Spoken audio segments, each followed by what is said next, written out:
ว้าย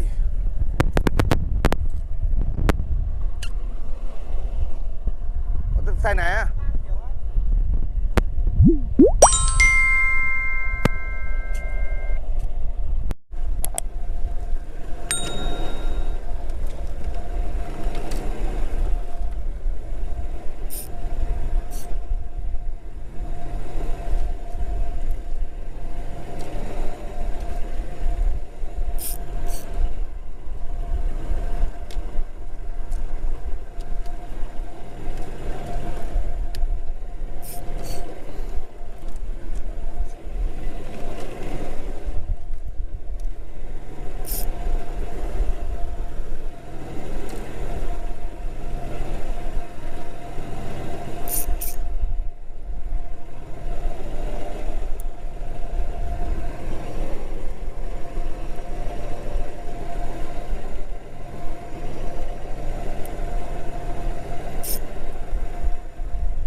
เจ๋วว่ะเจ๋วว่ะ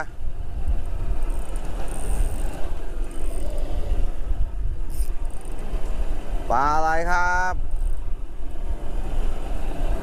อ๋อแสดงข้างปานข้างทางสวยเนี่ยน่าสนุกว่ะ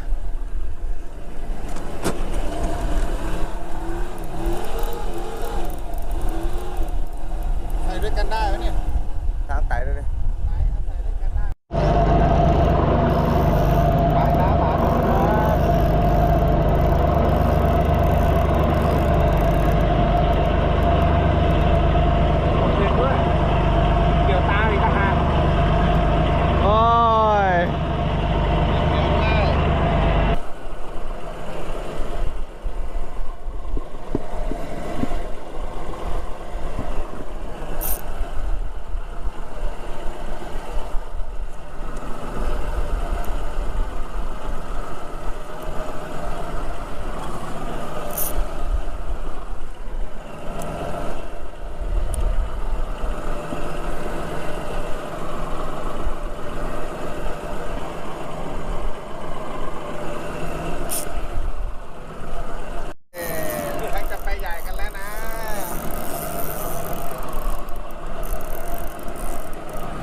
นะครับ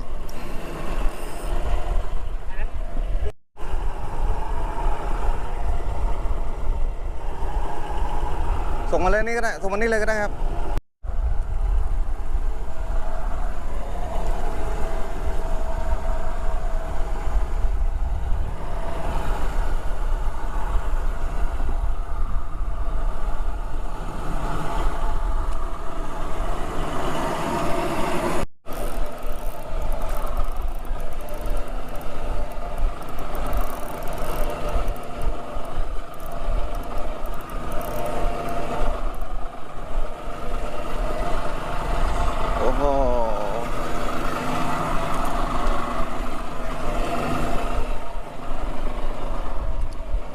มีซ้ายตัวนี้มีซ้าย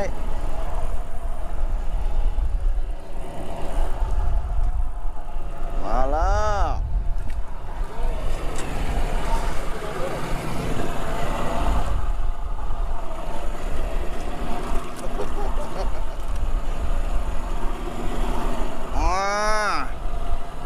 เดี๋ยวก็โดน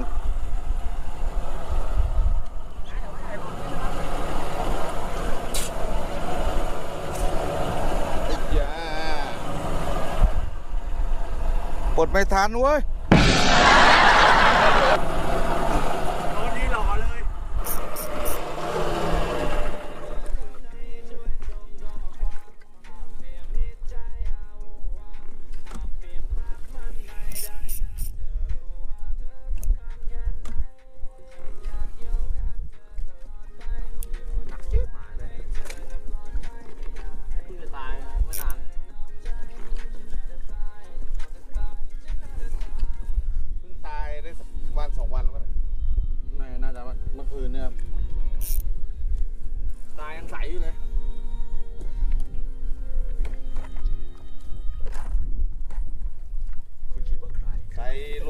ายากด้วยนะ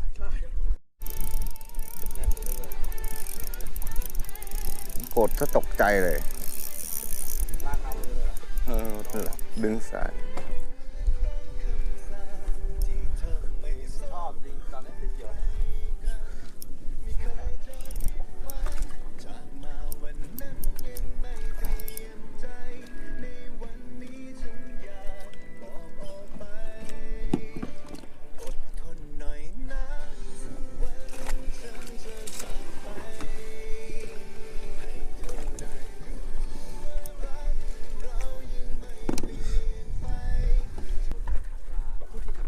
ตอนแรกผมนึกว่าทุนเหมือนกันเลยเอ้าเห็นน้ำหนามเอ้าปักเป้านี่หว่าน้ำมีตาเบ็ดมาบ้างไหมครับ ตาเบ็ดแบบไหน ตาเบ็ดปกติครับเบ็ดเบอร์สอง ในกล่องผมว่ามีนะ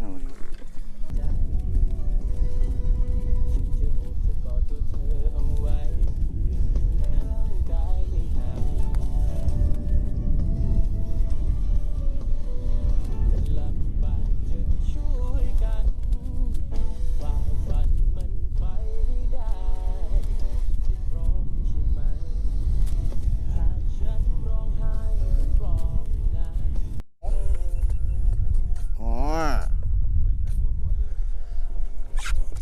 อืม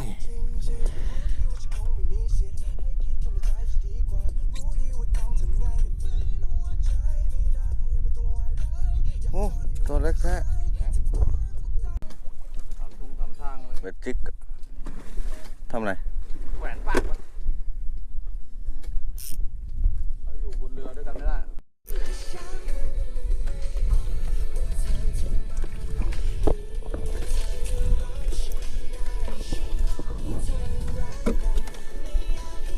อะไรก็ได้อยากกินของทะเลแบบนี้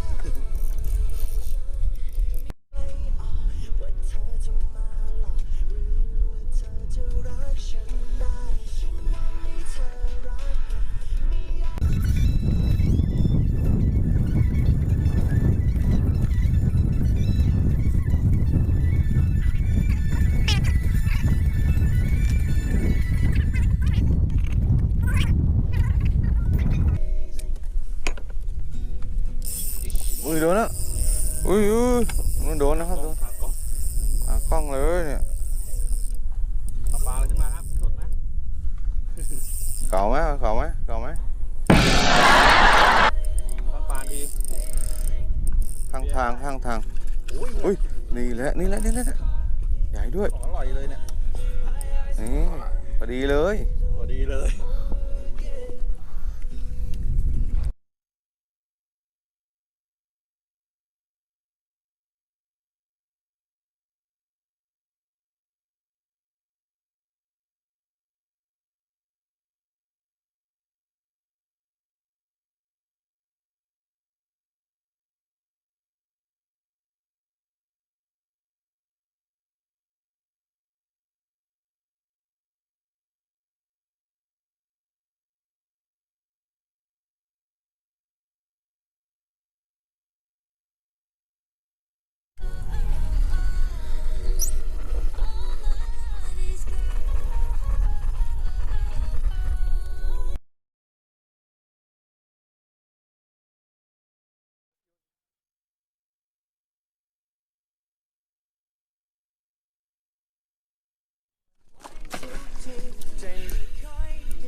โอ้ยลูกหมึก